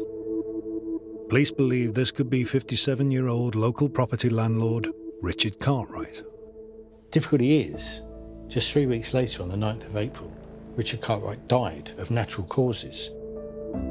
Police could never really fully eliminate him from their inquiries, but some of his friends have said, well, he was a conscientious man who used to get up early and go out and maintain his properties, and so he would have had every lawful reason to be about at that time of the morning. Claudia's father, Peter, scrutinises the next CCTV clip, 5:42 a.m. So this is clearly Heworth Road, and the car goes down, appears to brake. Now, why would it suddenly brake? Was there something going on? Did the driver stop and pick up Claudia? That car was never traced. Claudia did sometimes get a lift from her fellow chef, David Oxer. But that Thursday, having made no arrangement to pick her up, David drives past her road. Thought to myself, should I drive past her house, and if she's walking down, I could have given her a lift the rest of the way. But for some reason, I carried on, and I went down a different route. Part of me just wondered what had happened if I'd have gone up, if I turned left instead of carrying on. That was like a monkey on my back for a few days, few weeks. The what ifs. I even offered her taxi money to get a taxi to work and walk back, and she wouldn't take it, but I wish she had done. Police chart the route most likely to have been used by Claudia. Along it, several potential sightings. This is Melrose Gate Bridge, which is just about half a mile from where Claudia lived, down the road there. At about 5:35 in the morning, there was a cyclist who saw, where I'm standing now, a man and a woman standing talking. The man is thin, similar height to the woman, in dark hoodie and combat trousers, and smoking with his left hand. A search of Claudia's car turns up a cigarette butt. Police find male DNA. It did make them think back to the sighting here on Melrose Gate Bridge, but all efforts to find him have failed. Also on Melrose Gate, another potentially significant sighting, either that morning or the previous day. Mike Laycock is a journalist at the York Press. A woman contacted my newspaper to say that a jogger had been accosted by a man in a rusty white van on the Wednesday or the Thursday morning in Melrose Gate. That incident gained significance from a CCTV image captured by a bus just across the road from Claudia's house between 9:01 and past, the night she was last seen. A parked white Astra van. It was there for around about 30 minutes. Now, nobody ever came forward to say that that was their van and to say what they were doing there. University Road, 6:10 a.m. on the Thursday, a few minutes after Claudia is due at work. A man and a woman were seen here on the pavement standing next to a car. The passenger door of the car was open and they appeared to be arguing. So police made appeals but with no result, so we still don't know who that was that was spotted. In the canteen at the university, no sign of Claudia. 10 a.m. The manager rings Claudia's mobile. No answer. Mobile cell data locates the phone within an area northwest of York. That cell site extended for around about 9 miles from the mast at the University of York in a sector that also included Claudia's home address. But Claudia's phone was not found at her home. 12:08, Claudia's phone was deliberately switched off. Now, the phone network knows whether a phone has been deliberately switched off using the button. Now, the question is, who switched Claudia's phone off? Was it an abductor? At 1 o'clock that day, a rucksack matching Claudia's is spotted by someone walking to York past the university. This is a path Claudia might have used on her way to work. The Carrymore rucksack was seen here lying on the grass. It had gone by the time police came here. It was never retrieved. At the York Press, they had to decide how big to run the Claudia story. On the Sunday afternoon, I was in charge of the news desk, and we had a story lined up for the front page about a murder. A press release came in about Claudia being missing, and it seemed a really exceptional case. The police said it was out of character. Her parents issued a very emotional plea for her return, so the editor decided that would be the splash for the Monday. The whole thing was obviously extremely upsetting, worrying. What on earth could have happened to Claudia? North York's police launched one of the biggest investigations in their history. There were more than 100 officers involved, 70 volunteers, police reinforcements brought in from surrounding forces, sniffer dogs, fingertip searches taking place. Very time-consuming, very expensive, very resource-intensive searches.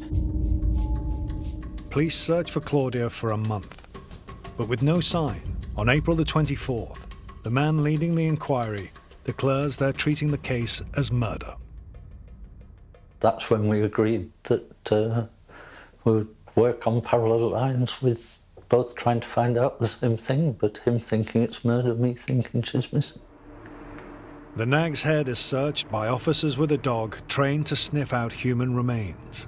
A bedsheet with a blood spot is taken for analysis. That was put in the press as like, oh my God, they found blood in the Nag's Head. That could have been anything, you know, various people stay there. DNA tests on the blood are inconclusive. Claudia's phone records are analysed. One area of York becomes a particular focus of investigation. It was clear that she'd been spending a lot of time here in Acombe in the weeks leading up to her disappearance. There were, at one stage, even a request for taxi drivers. It might have taken Claudia over to Acombe to get in touch with the police. So within just a couple of months, over 1,000 witness statements had been taken, 240 different properties searched, and everything drew a blank. With dwindling leads and costs running at over £750,000, the following summer the inquiry is scaled down from 100 officers to 16, then 7. It's actually understandable. You can't keep a team of officers there waiting for someone to ring up or come in with information. I mean, you just can't. No progress really had been made, and the investigation really was stalling. But then in 2013, police announced a new major crime unit in Harrogate will review the case. There was a good feeling that you had very experienced officers going over the whole thing again. After re-evaluating original evidence, a car is seized, houses are searched, a pub in Acomb has its cellar dug up. Finally, in 2014, an arrest on suspicion of murder, a home searched, a man released, another arrest for perverting the course of justice, a man never charged. Then in 2015, a further arrest on suspicion of murder. We can't give names for legal reasons. When the first arrest of 2015 was made, it was clear that there was a storm coming. It was like we just wanted them to rip off the bandage and just get on with it. After advanced analysis of CCTV and DNA, 4 arrests on suspicion of murder, a file sent to the Crown Prosecution Service, but still no conclusive proof, still no body. The CPS decided that there wasn't sufficient evidence, and so the men were released from their bail. Coming up, could Claudia have met a notorious serial killer? Previous serial killers are brought into stories like, oh, it could be them. And then you start thinking, could it be? Or could she have been sex trafficked to Amsterdam? I had heard that there was some sort of white slave trade going on.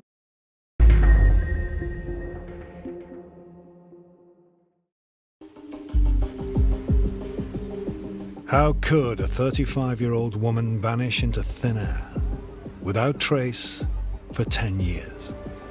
The last text sent to Claudia Lawrence's phone before she disappeared in March 2009 was from a male friend in Cyprus. 2 years earlier, she'd visited Coral Bay with her friend Jen King. I just can't understand why she never moved abroad. She loved being away, she loved heat, loved having a tan. She particularly had a love for Cyprus. One theory that was investigated was that Claudia had done a moonlight flit, that she'd left home of her own accord and perhaps moved to Cyprus. 4 UK police officers descend on Coral Bay. People start asking if she's here or not. It was a big thing. At the time, Tim Efthymios is running 5 venues locally. Everybody who are wondering, especially in Coral Bay Strip, where she is. Police speak to a friend of Claudia's who splits his time between Coral Bay and the UK. Tony Theo, owner of Chalky's Bar, knows the man. Yeah, he's a really big character. He works in one of the local bars. At the time, the man regularly drives a van between the UK and Cyprus. And one of the theories going around was that possibly she'd left the UK in a van and been brought across to Cyprus, smuggled into the country. Police speculate at the time this could explain how Claudia might be abroad, despite having left her passport behind. To get someone from the UK to Cyprus in a van, you've got to go through a number of custom points, there'll be checks. Would she have got found out on the way through? Would she have lasted in the back of a van for that period of time? Probably unlikely. Claudia had spoken of finding work in Cyprus. She would make friends with bar staff and with restaurant staff, and she would stay in touch with them as well and was quite often offered jobs to go work abroad. When she was younger, she was very much involved with horses, had her own ponies, etc. And she'd specifically asked the guy that we were talking about previously if he could find her some work with horses over here, maybe in the stables or in a livery or something like that. When questioned, the van driver denies involvement in Claudia's disappearance. Police check out his story. He's in the clear. They interview several witnesses. If she came back here after her disappearance, somebody would have recognised her, but no one's seen her. No one spoke to her. It's highly likely that she never did it.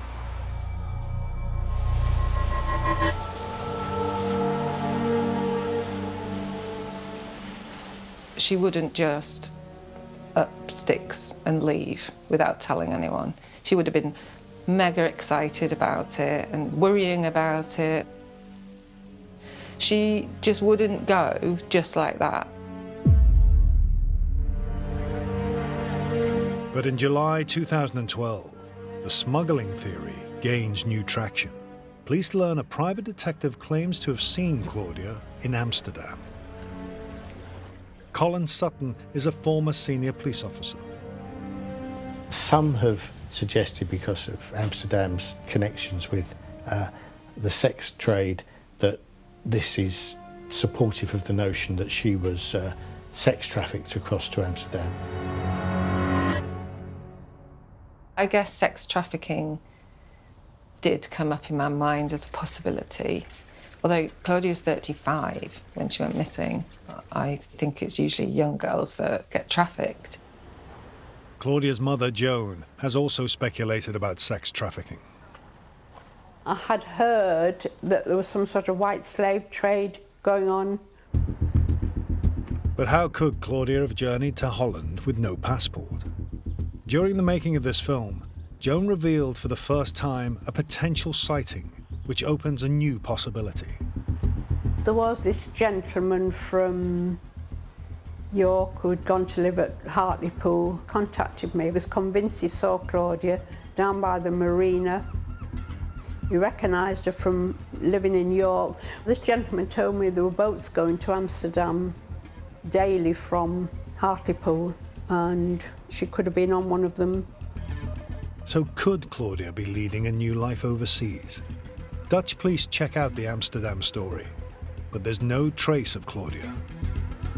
I'm absolutely convinced that she didn't disappear off to Cyprus or anywhere else. She was not a mastermind or a master criminal who would have been able to devise a way of going abroad from not using a bank account or a passport or anything else. One last theory. Was Claudia a victim of a serial killer? Christopher Halliwell, a Swindon taxi driver, was jailed in 2012 for 2 murders. If I can clear this up in the next few hours, will everything else be forgotten? A witness reports seeing Claudia near Claudia's home in 2009, talking to a man matching Halliwell's description. This man had tried to lure her. She said she will never, ever forget his eyes. She got such a clear view of him. She knew who he was when she saw his photograph on television and in the papers. So could Claudia have met him? The police officer who was responsible for Halliwell's conviction looked at it and said that he thought it was a possibility, pointing out that he had family connections in Yorkshire. I think it is credible, yes. But there were problems with it because Halliwell had some connections in Yorkshire. Yes, he did, but they were in Huddersfield, which is, a considerable distance away from York. Peter is on his way to Bishopthorpe Palace, private residence of the Archbishop of York. Archbishop John Centimore has kept Claudia's photo and a candle in the chapel since she disappeared. Oh, hello, Peter. Hello, John. Well, welcome. Thank you. Welcome again. Nice to see you. And you. Come in, please. Come in.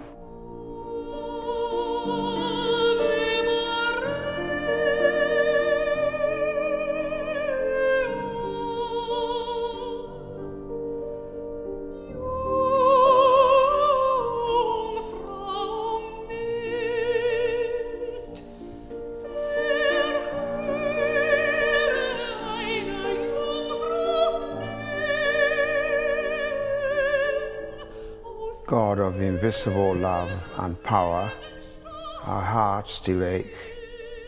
In your mercy, take our grief and take away our waiting. But above all, Lord, speak to someone who knows where she is. May this light burn all the darkness. So, Lord, in your mercy, graciously hear us. I'll hear our prayer. Amen. Amen. Someone knows what happened. Yeah, and knows where she is. It's not just happened, knows where she is. And I just pray for courage that they will, through this program, they will be able to have their conscience really pricked. To come forward. Yeah. Thank you, John.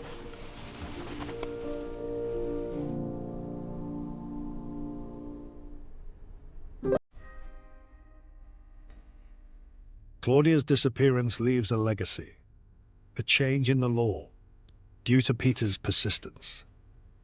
It was only a few weeks after Claudia had disappeared that I realised that you can't do anything with the financial and property affairs of any adult who's missing.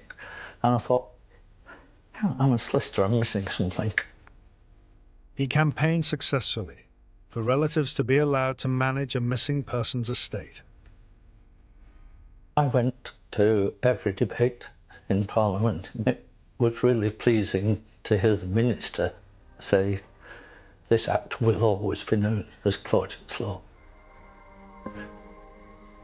It was really good to hear. The police investigation is now in a reactive phase, with no action till there's fresh evidence. But the impact of Claudia's disappearance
so slim as to be impossible.